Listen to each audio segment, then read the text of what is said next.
magandang araw sa inyong lahat. And then i-share ko sa inyo guys about sa cooling system ng ating multi-cab. So sa ngayon guys is mag-i-install ako ng thermostat sa ating multi-cab na F6A rear engine. As you can see guys, tinanggal ko na ang kanyang mounting dito sa lagayan ng thermostat. So ang unit na ito guys is mahigit isang taon nang nakatingga o hindi pinatakbo. So ang nangyayari guys is kinalawang ang kanyang buong cooling system niya. So ngayon guys is nire-restore ko ang kanyang cooling system at saka nililinis ko lahat. So as you can see guys, tinanggal ko na itong dito na side.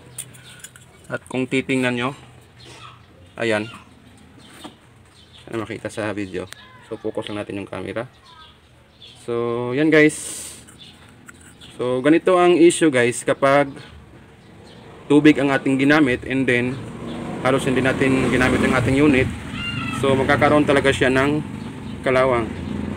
So kahit na sinasabi natin na distilled water yung ginagamit natin, hindi pa rin yun solusyon para hindi kalawangin ang ating cooling system ng makina guys. Kasi nga itong makinang ito is puro distilled water ang nilagay ko. So ito ang kanyang resulta, kinalawang pa rin. So titingnan natin, switch on natin yung ilaw ng camera guys. So ayan, as you can see guys, mayroon na siyang kalawang na namumuo sa loob ng block ng makina. So ang gagawin ko nito is tatanggalin ko muna itong kanyang gasket. So lilinisan natin to, and then after nito guys is lilinisan natin sa abot ng ating makakaya. And then guys, ang lahat ng hose nga pala nito is malinis na, kinilinisan ko na yan. And then pati rin ito yung sa side, sa lower side ng radiator, ito yung kakabitan ng hose. Before guys is sobrang kalawang ito, and then sa kabila din, pero nalinis ko na to and then pininturahan ko na para mas maganda siya tingnan. So ipapakita ko na lang sa inyo ang picture nito nung hindi ko pa siya nalinisan. So yan guys, stay tuned lang kayo guys kasi gagawin ko na ito. Sana panoorin nyo guys hanggang dulo.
Right guys, ikakabit na natin, and then sa nakikita nyo guys, nilinis ko na rin ang pati ang makina guys. So pininturahan ko na rin para maganda tingnan. So nalinis na natin to, and then nilinis ko na rin to. So ikakabit na natin to guys.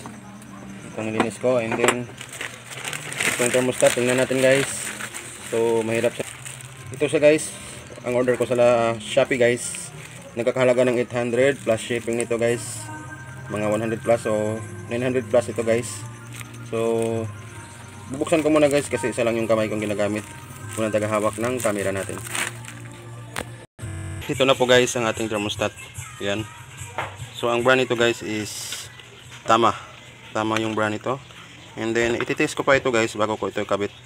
Papakuluan natin to ng tubig. Then titingnan natin kung mag-o-open ba ang thermostat na to. So guys, gawin ko na to. And guys, nilagay ko na sa heater guys.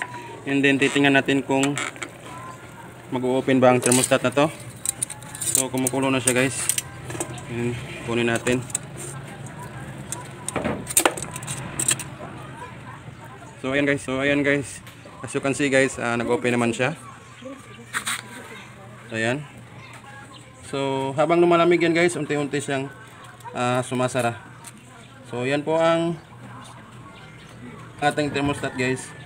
So maraming nagtalo nito kasi nga para lang daw to sa winter country guys. Pero mas maganda talaga guys na ibalik natin sa original setting ang cooling system ng ating makina. So ayan, unti-unti na siyang sumara. So ibig sabihin good ang thermostat na to, at i-install na natin to sa makina guys. So guys, pag naglagay pala kayo nito ng gasket, hindi nyo na kailangan pang lagyan ng gasket maker kapag ganitong style guys na flat siya guys. So based on my experience guys, hindi na talaga ako naglalagay ng tinatawag nito shellac or any kind of gasket maker guys. Basta ilagay nyo lang siya diretso guys, and then higpitan nyo lang ng tamang higpit na yung hindi naman nababali yung bolt, ay hindi na po yan mag-leak guys. Pangit po talaga guys pag may mga mekaniko kasi ang kaugalian is talagang maglalagay sila ng gasket maker, at kung maglalagay sila guys is sobrang dami pa.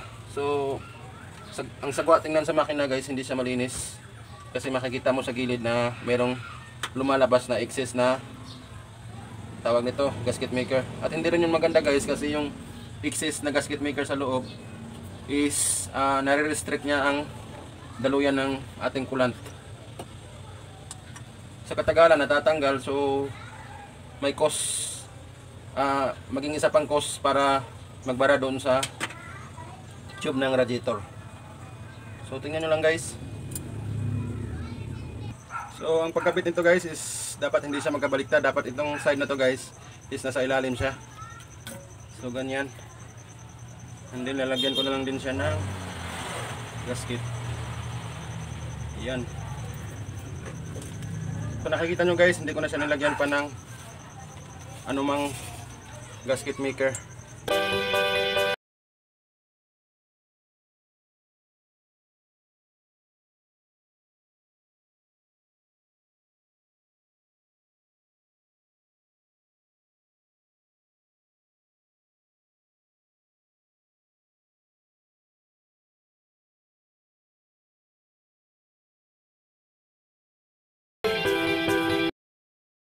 Kakabitan natin tong hose, and then bibigyan ko lang kayo ng tip guys. Halimbawa sa case na to guys is marami na siyang butas-butas sa mounting ng hose guys.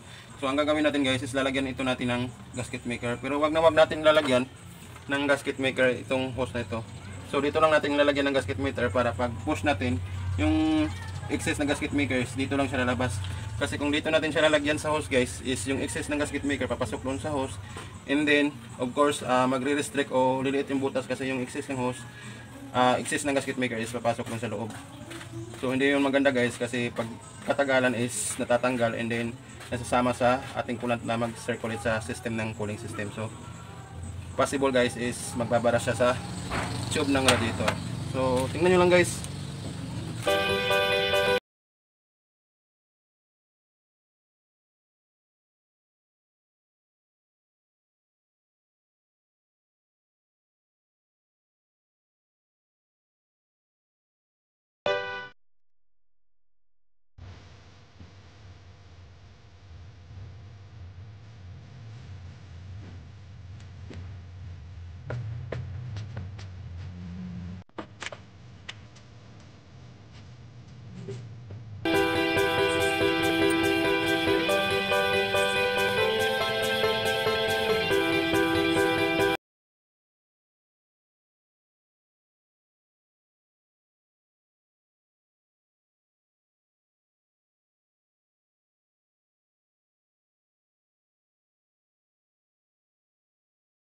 ikabit, and then pati ang radiator at mga radiator hose is naikabit ko na rin.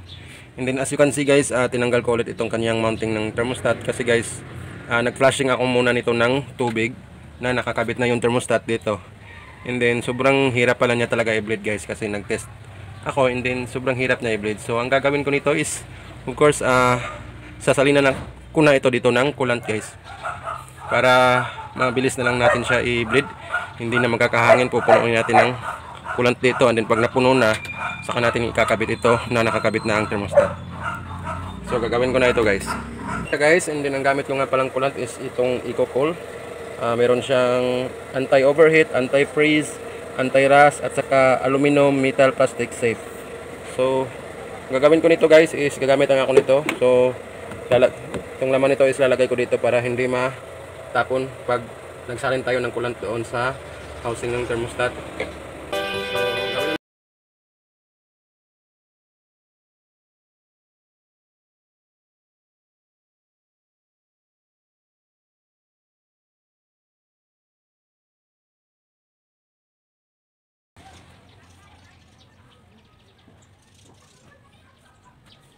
So again guys, hindi na natin kailangan na maglagay dito ng gasket maker. Kasi may nakakabit naman yan na gasket.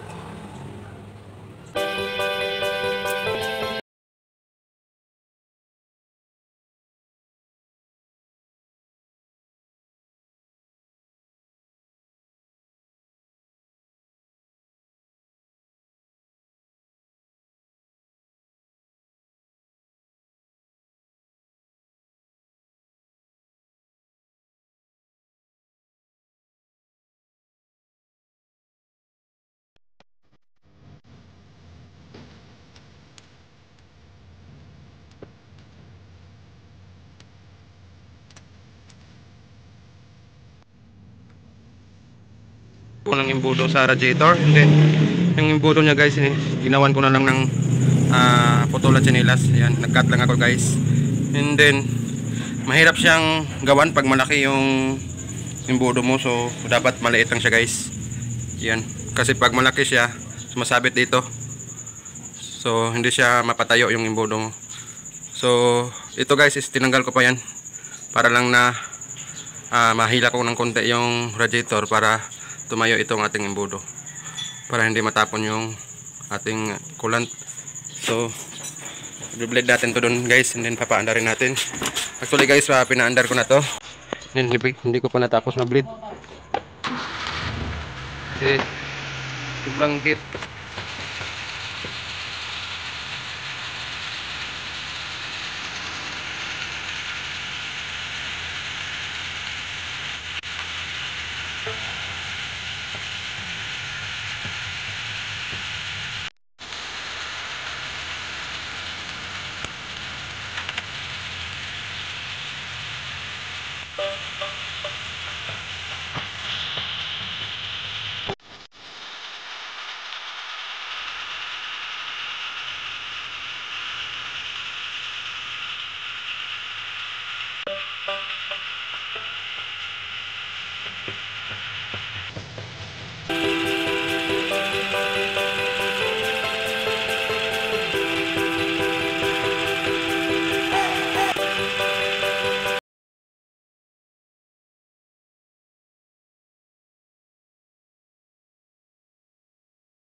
So ayan guys, nag-bleed tayo, naubos yung laman na kulat. So magsasalin tayo.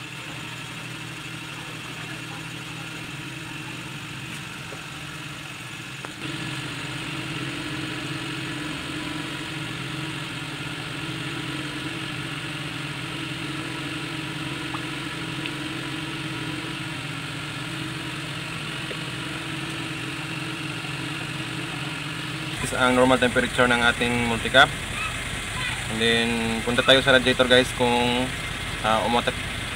Ayan ka.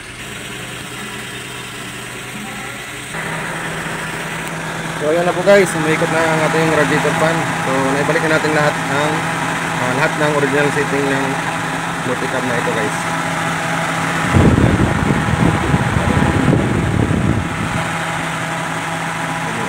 siya. Yan, namatay na naman. And then titingnan natin doon sa ating temperature gauge. So yan guys, yan po ang normal temperature nya kapag naka-thermostat tayo. Ayan, nasa bandang kalahati. Yan lang guys, maraming salamat sa inyong walang sawang suporta sa channel ko. Ingat po kayong lahat yan guys, and God bless po sa inyong lahat.